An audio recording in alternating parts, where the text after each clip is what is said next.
कक्षा 9 का lesson number 2 जिसका पार्ट 3 पढ़ेंगे।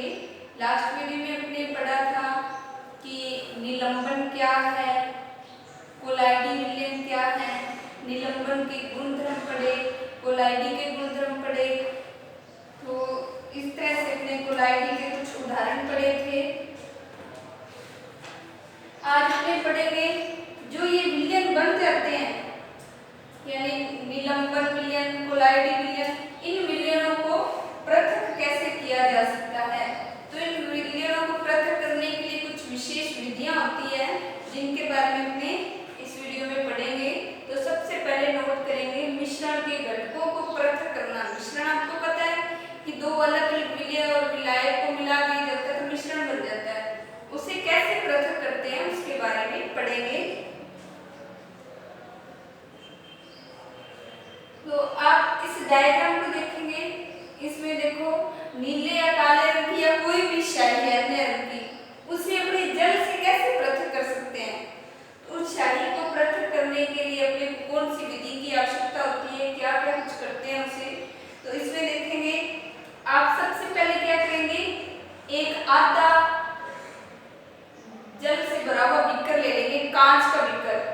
ठीक है, ये बीकर लिया मतलब कांच का पात्र होता है कि गिलासनुमा होता है, थोड़ा चौड़ाई ज्यादा होती है उसकी और व्यास अधिक होता है। तो उस बीकर में आधा भर के पानी लेंगे, फिर उस पानी के ऊपर क्या रखेंगे, वॉच ग्लास। वॉच ग्लास एक प्लेट नुमा कांच की एक संरचना होती है, उसे वॉच ग्लास बोलते हैं। इस वॉच ग्लास में क्या अपने डालेंगे, कुछ स्याही की बूंदे डाल देते हैं, जैसे स्याही दिखा रखी है तो स्याही की कुछ बूंदे डालते हैं। अब इस बीकर को क्या करते हैं, अपने किसी स्टैंड पर रखकर और नीचे से गर्म करना, मतलब उसे आग द्वारा गर्म करना शुरू कर देते हैं।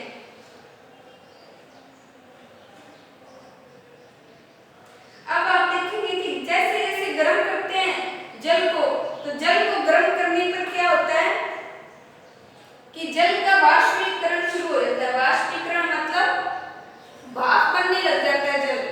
अब भाप बनता रहता है जब तक अपने इसे गर्म करते रहेंगे और अपने वॉच ग्लास में कोई परिवर्तन नहीं होता, उसे देखते हैं।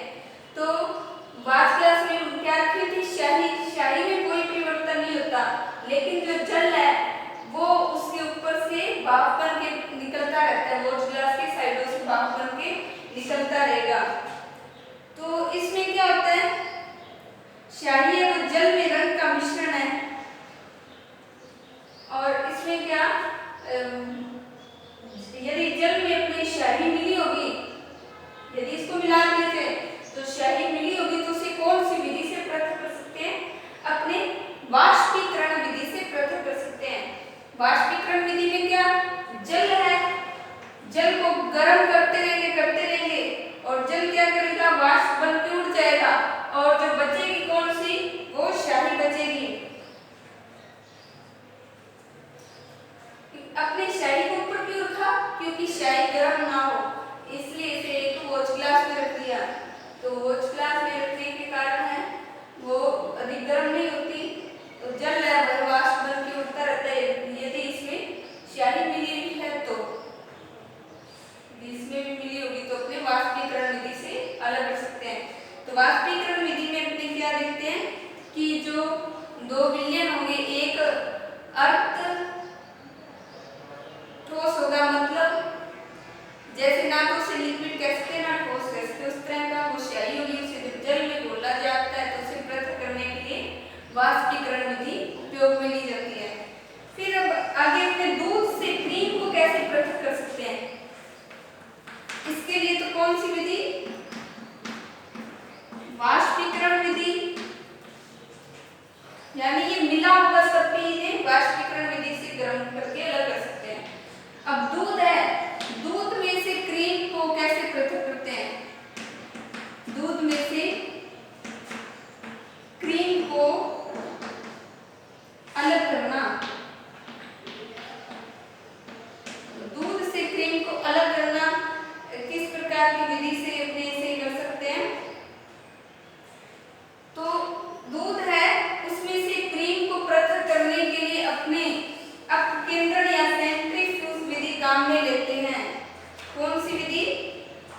अपकेंद्रण विधि।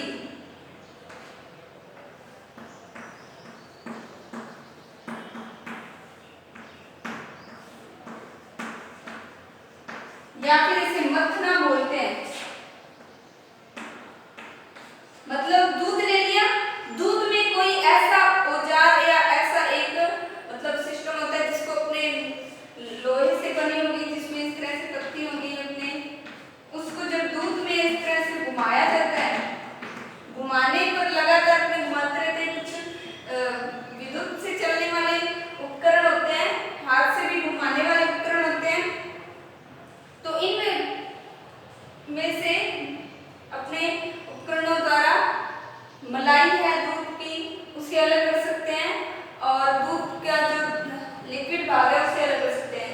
इसे सेंट्रीफ्यूजेशन या अपकेंद्रण विधि कहते हैं, क्योंकि इसे लगातार घुमाने पर जो क्रीम है वो एक साइड में जाती है और जो लिक्विड पदार्थ है वो क्या नीचे की तरफ बह जाता है। तो दूध में से क्रीम को किस विधि से, पृथक्करण विधि से अलग कर सकते हैं। तो ये दोनों विधि, एक वाष्पीकरण विधि और एक अपकेंद्रण विधि, इस तरह से दो मिश्रणों को पृथक करने में प्रयुक्त है। फिर आगे है दो अघुलनशील द्रवों के मिश्रणों को पृथक करना। अघुलनशील मतलब विषमांगी मिश्रण, ये अपने पढ़ते हैं आगे।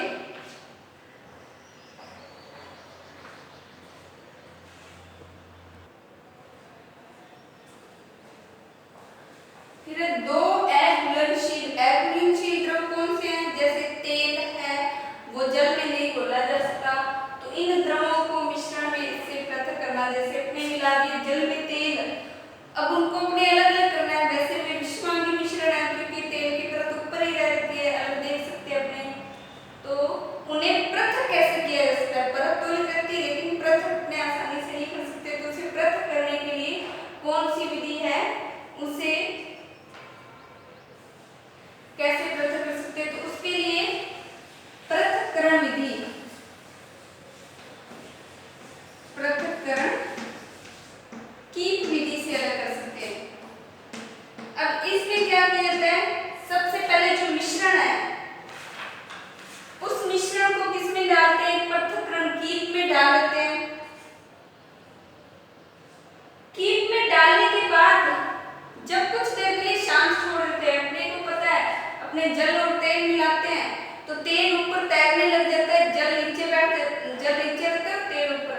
तो अपने जो मिश्रण बना हुआ तेल और जल का उसे उस कीप में डाल दे। कीप में डालने पर क्या होता है, तेल तैर कर ऊपर आ जाती है, उसकी परत ऊपर बन जाती है, जल उसके नीचे बन जाती है।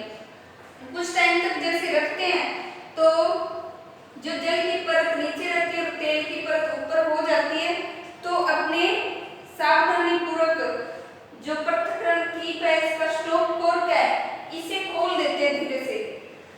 स्टॉप कोर्क को खोलते ही क्या होता है, ये जल है, जल इसमें से नीचे निकल जाएगा।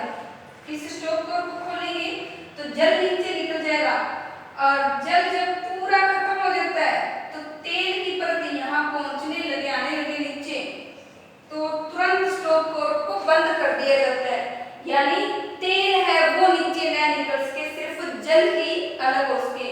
तो इस तरह से पृथक्करण कीप है, उसमें अलग अलग परतें बन जाती है, तो जल को स्टॉप कोर्क खोलकर बाहर निकाल दिया जाता है और जो तेल है वो इसमें कीप में ही रह जाता है। अब इस विधि का जो पृथक्करण विधि है, कीप से पृथक किया जाता है, पृथक्करण विधि के अनुप्रयोग क्या है, मतलब इसका किन किन कार्य में उपयोग किए थे। एक तो जल व तेल के मिश्रण को अलग करते हैं, जल प्लस तेल का मिश्रण, इस मिश्रण को क्या करते हैं, अलग करना, इस विधि द्वारा किया जाता है। सेकंड इसका मतलब है धातु शोधन, मतलब जब धातुएं निकालते हैं तो उसमें क्या, लोहे को इस विधि से पृथक कर देते हैं, लोहे की परत अलग बन जाती है और जो उसके अवशिष्ट होते हैं उनकी अलग बन जाती है। धातु मल को इसमें से अलग कर लेते हैं और पिघला हुआ जो लोहा होता है वो ऊपर रह जाता है, इसमें लोहा ऊपर रह जाएगा और जो धातु मल है मतलब अवशिष्ट के रूप में जो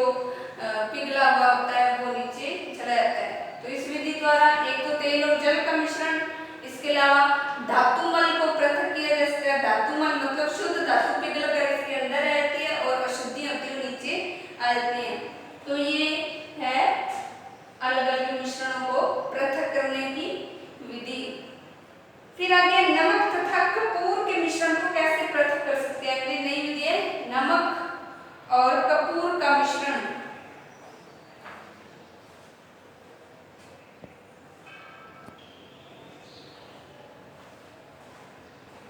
फिर अगली मिश्रण को पृथक करना, जैसे नमक और कपूर है, इनको पृथक कैसे किया जाता है। इसमें क्या, जो ऐसा मिश्रण होगा इसमें एक तो इस प्रकार का मिश्रण होगा जो ठोस से द्रव में बदल जाता है, और एक ऐसा मिश्रण होता है, एक ऐसा पदार्थ मिला होता है मिश्रण में जिसमें क्या वो सीधा ठोस से किस में बदल जाता है, ठोस से सीधा गैस में बदल जाता है। ठोस से सीधा गैस में बदलना क्या कहलाता है, ऊर्ध्वपातन। तो अब एक इसमें ऐसी ऊर्ध्वपातित होने वाली वस्तु है और एक कैसा है जो ठोस से द्रव में बदल जाए, मतलब संगलन होने वाली वस्तु है। तो ऊर्ध्वपातित होने वाली वस्तुएं कौन सी है, नेफ्थलीन, कपूर हो गया, कपूर, नेफ्थलीन और इसके अलावा और है एंथ्रासीन। ये सारी क्या होती है, ठोस से सीधी गैस में बदल जाती है। तो इन वस्तुओं में यदि कोई और पदार्थ मिला हुआ है तो उसे अपने कैसे पृथक कर सकते हैं, उसे ऊर्ध्वपातन विधि द्वारा पृथक कर सकते हैं। ऊर्ध्वपातन विधि से अपने इसको पृथक कर सकते हैं। अब ऊर्ध्वपातन विधि में क्या होता है, जो मिश्रण है उसको क्या किसी कांच के पात्र में रखेंगे। कांच के पात्र में रखने पर या फिर चीनी मिट्टी की प्याली होगी, चीनी मिट्टी की प्याली,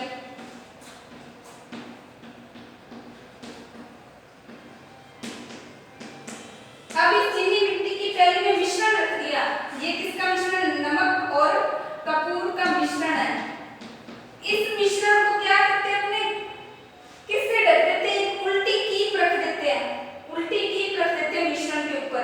ये कीप रखी, कीप से ढक दिए इस मिश्रण को, और जो कीप का ऊपर वाला छोटा पतला सिरा खुला होता है उस पर क्या लगा देते हैं, रुई से बंद कर देते हैं उसको, रुई से उसको क्या कर देते हैं, बंद कर देते हैं। अब मिश्रण है, इसको ढक के रख दिया। फिर जो स्टैंड है उस स्टैंड के नीचे अपने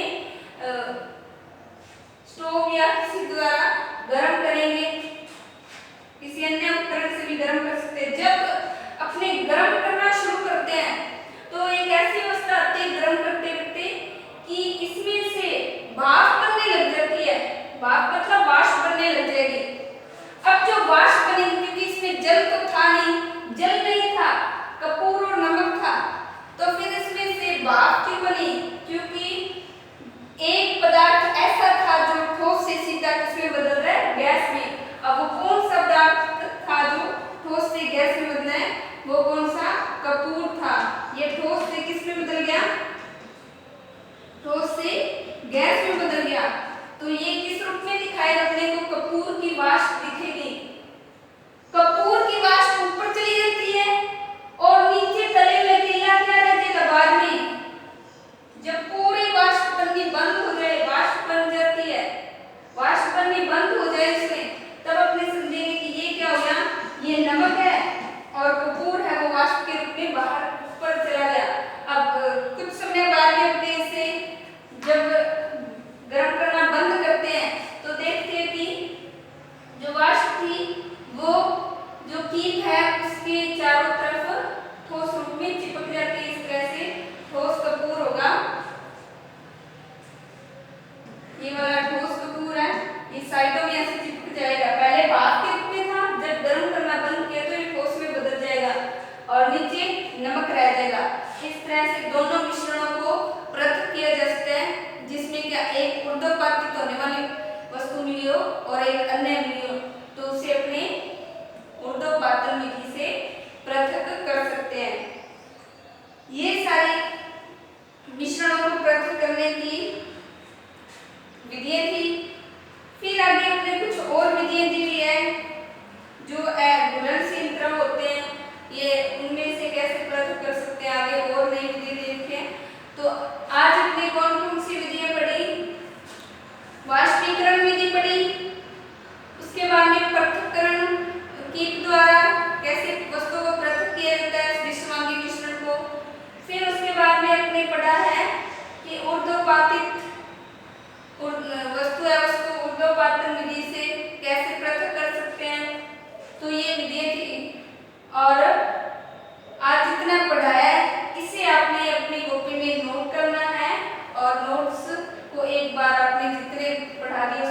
रिवाइज करना है।